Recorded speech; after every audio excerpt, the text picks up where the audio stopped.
Okay, what's up? This is Jing on TV, and for today's video, we have a very special topic about Lord of the Rings. Okay, Rise to War in connection with our game. So we have a question here.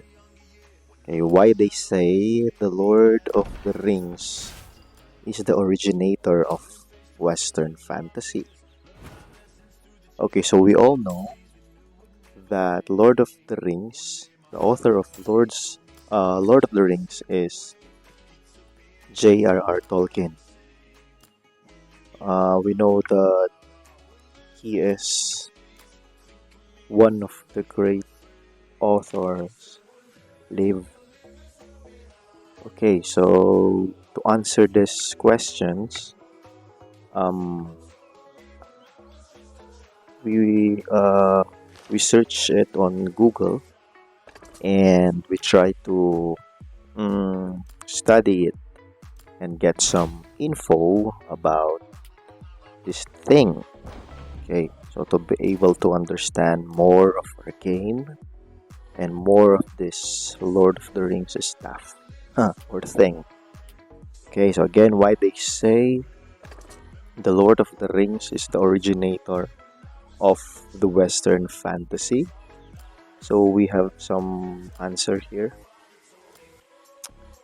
Okay, so this is from Verlin Frieger on the late edition of Tolkien's most iconic characters.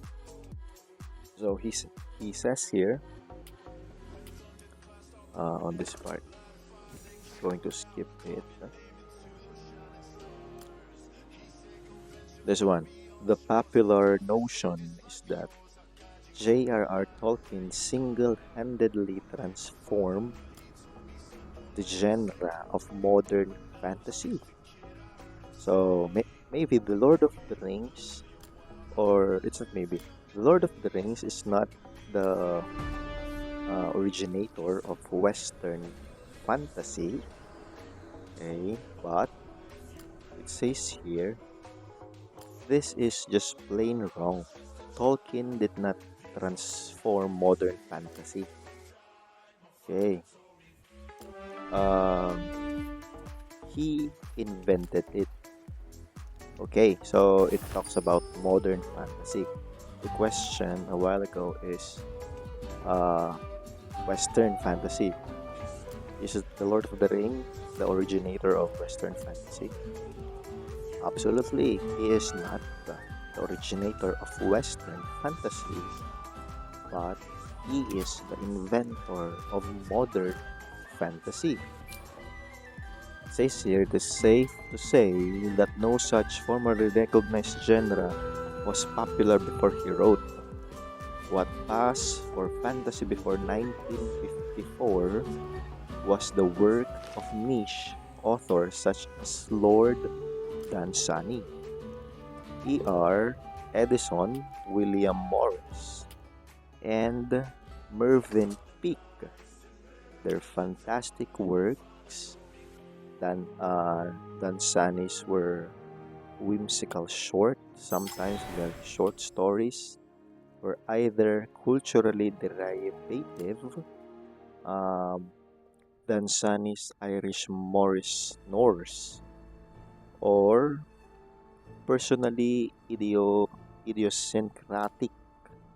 Edison's conceit that all his major characters are avatars of one another, and his Shido, I don't know if I'm pronouncing it good or well or correctly, Jacobin diction, Peake's grotesque self-enclosed castle world. So those are um, Western fantasies.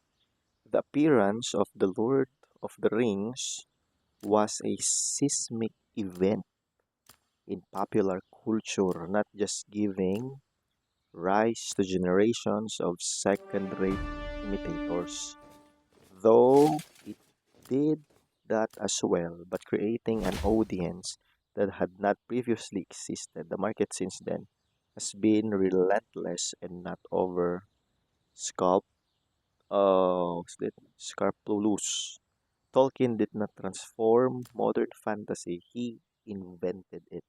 So, he is not the originator of Western fantasy, but he is the father of modern fantasy. So, that's the answer for our first question. Now, second, this is very interesting because I'm also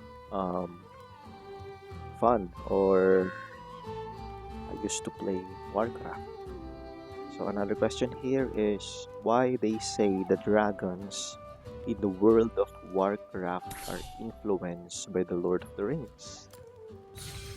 Okay, so I have my own answer for this.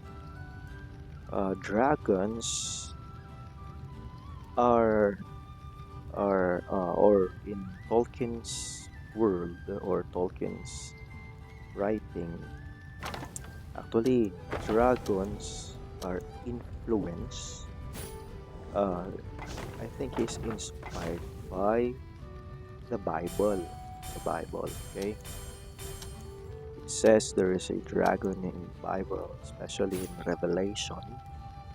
The dragon, scales, winged beasts. Okay, so Tolkien is a Catholic. So, and as we can see in the Lord of the Rings, there is the protagonist and antagonist, the good and the evil, the light and the dark. So something like that.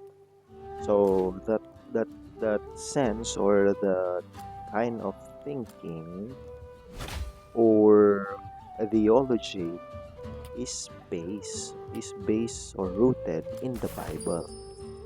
So dragons are really or dragon in the writings of Tolkien is inspired in the Bible. So now when it comes to Warcraft, we have a research also here about Warcraft. So we have some answers here. Is the world of Warcraft inspired by LOTR? So I just widen the question, not just the dragon, but the mm, whole game, something like that. Because in World of Warcraft, there is elves, orcs, halflings, dwarves. You know, Warcraft. That's a modern fantasy.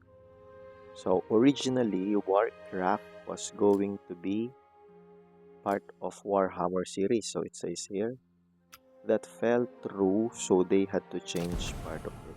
Both are inspired by Lord of the Rings, and a lot of the old slash original lore is similar, but since then both franchise have since gone their own way with their lore. Is the Warcraft movie is movie based on Lord of the Rings, initially inspired by the famous video game of the same name. Warcraft looks more like an extended version of the battle between men and orcs from Lord of the Rings. Of course, if there is a battle between men and orcs, there's also the dragons. Okay, the movie tells the story of a horde of orcs who invaded the planet called Azeroth, and the only thing standing between them and human extinction is a few human heroes.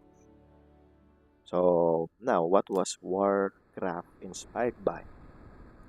Mytholo- mytho- no, mytho- Mythology and folklore. So actually, that's also the inspiration of Tolkien mix mythology, the Bible, the good and dark side, the light and dark, the good and bad, the good and evil.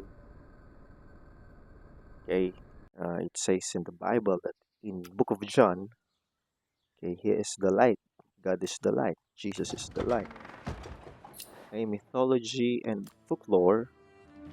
One of the most significant influences on World of Warcraft's rich lore and storytelling is real-world mythology and folklore.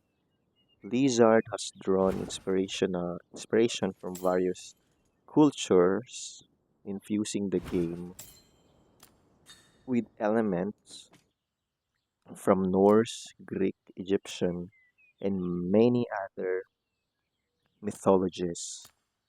So, dragons are wing beasts, fire-breath um, creature or beast.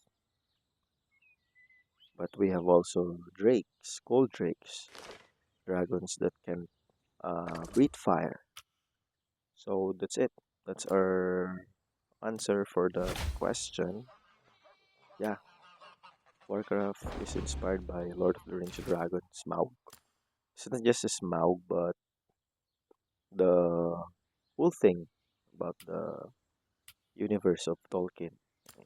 Okay, so that's it. Thank you for listening, and this is Ching on TV. Hello, guys.